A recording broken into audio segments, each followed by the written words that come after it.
Merci. J'ai une question probablement commune à Dr Belkhachi, professeur Belkhachi, professeur Amoura. Donc, faut-il considérer les cancers en occlusion comme c'est des cancers localement avancés, sachant qu'actuellement en France, donc tous les cancers en occlusion, donc il y a des experts qui font systématiquement la chimiothérapie néoadjuvante. Ils lèvent l'obstacle, ils font la chimiothérapie néoadjuvante, quel que soit le cancer à droite ou à gauche, et après on revenir pour opérer le primitif.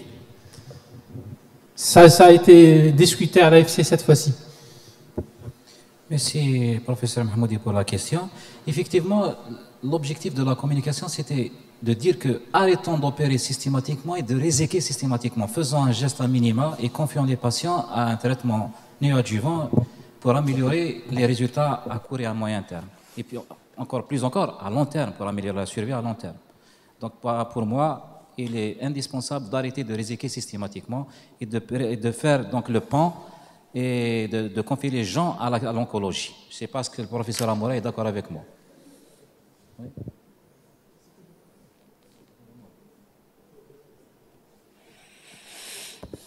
Le cancer du côlon en occlusion, ça reste un cancer du côlon localement avancé en complications.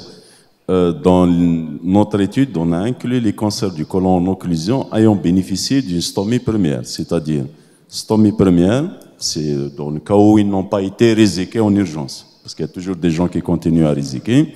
Donc, stomie première, on les confie à la chimiothérapie néoadjuvante et on les résèque secondairement, puis 8 cures en post-opératoire. Donc, on les a inclus dans l'étude. On a inclus 5 patients ayant bénéficié d'une stomie première suite à une occlusion, à gauche. À droite, non. On n'a pas inclus de côlon droit. Oui, M. Benalbouche. Moi, je pense que pour les tumeurs coliques en occlusion, effectivement, c'est des tumeurs localement avancées, mais c'est localement, vraiment localement avancé au niveau de... C'est-à-dire il y a plusieurs types ensuite... Il y a plusieurs types anatomopathologiques concernant ces cancers coliques occlusifs. Si tu appelles une tumeur qui est au niveau de la séreuse qui ferme la lumière colique, moi je pense que la tumeur est facilement résécable, il vaut mieux l'enlever, ensuite donner la chimiothérapie. Si la tumeur est résécable, effectivement, ce que tu viens de dire actuellement, la tendance de la stomie première est actuellement discutable. Elle est discutable quand la tumeur est résécable au niveau de la tumeur colique.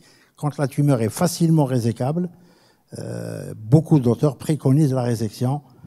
Maintenant, bien sûr, il y a plusieurs facteurs qui interviennent dans la stomie première, notamment, on sait bien que ces tumeurs occlusives surviennent chez des sujets fragiles sur le plan âge, etc., et sur le plan perturbation biologique. Donc, il y a l'environnement, il y a beaucoup de choses à voir avant de prendre la décision. Mais je pense que la stomie première, effectivement, est discutable actuellement et beaucoup d'auteurs la préconisent ces dernières années. Mais la résection colique, quand la tumeur est facilement résécable, moi, je pense qu'il vaut mieux l'enlever. Maintenant, concernant le rétablissement, effectivement, il faut éviter le rétablissement lors de la première intervention, vu la mortalité et la morbidité de ces malades. Mais sinon, si la tumeur est facilement résécable, et puis aucune tare, etc.,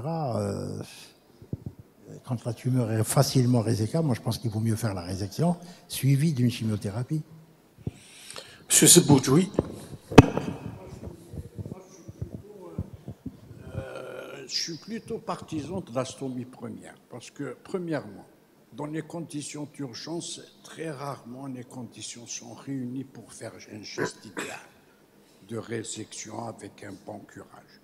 Effectivement, si on est en début d'après-midi, c'est pas très tard dans la nuit, on est en forme et tout, éventuellement, on peut peut-être faire ce geste réglé, mais on sait pertinemment, et comme on est dans une journée de formation continue, que très souvent, c'est des jeunes qui sont de garde et qui n'ont pas cette habitude de faire une chirurgie élective. Et aussi, parmi ce que tu as rapporté, il y a eu beaucoup de résections avec stomie. On doit rappeler quand même que 30% des Hartmann ne sont plus rétablis, qu'ils restent en stomie définitive toute leur vie. Et on connaît un peu la charge psychologique d'une stomie définitive. Et je voulais aussi ajouter un petit bémol sur le stent. Effectivement, à un certain moment, on a quand même fait une grosse publicité sur le stent, mais on s'est rendu compte qu'il y a beaucoup de morbidité parce que ça migre, parce que ça fait saigner, parce que c'est vrai que chez un sujet précaire, qui est totalement récusé à une anesthésie générale peut-être, si on a un bon endoscopiste, et encore c'est pas évident en urgence, le stent peut faire passer un bridge quelque part vers la chirurgie.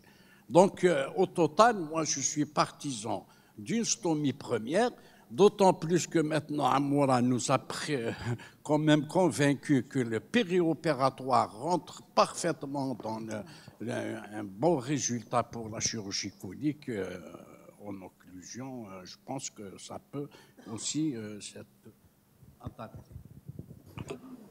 Oui, monsieur Ben Aïbouch. Concernant le Hartmann dans les tumeurs coliques, le taux n'est pas très important dans de stomie définitive.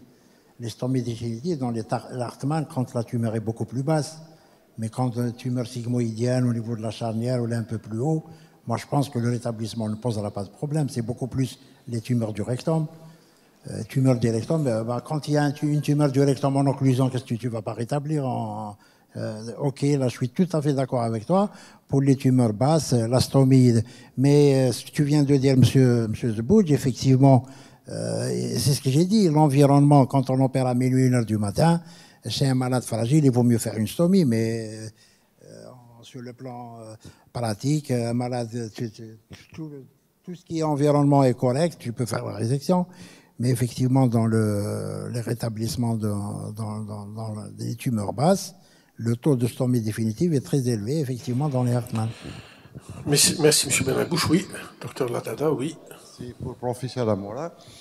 La chimiothérapie néoadjuvante, elle offre combien de gains de temps de survie pour le patient, en fait? Le gain de temps de la chimiothérapie néoadjuvante, le gain de temps de survie, en termes de survie.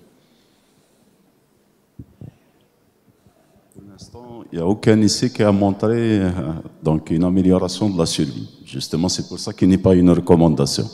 Dans notre série, il n'y avait pas de différence, mais c'est un essai de phase 2, donc ce n'était pas pour tester la survie.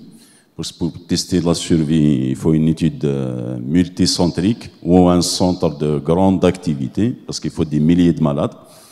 Parce que la survie dans le côlon, il est déjà bonne, de l'ordre de 70% pour ces stades. Donc pour prétendre l'améliorer d'un petit pourcentage de 5%, il faut même plus de 1000 malades. On ne peut pas faire ça en monocentrique. Il faut une étude multicentrique. Donc c'est pour ça qu'on s'est rabattu sur un effet de faisabilité au fait. On a prouvé que c'est faisable. Le plus grand essai, c'est le Foxtrot. Il est multinational. C'est des centres, 80 centres, en Grande-Bretagne, en Suède et en Danemark. Donc ils ont inclus 1052 patients.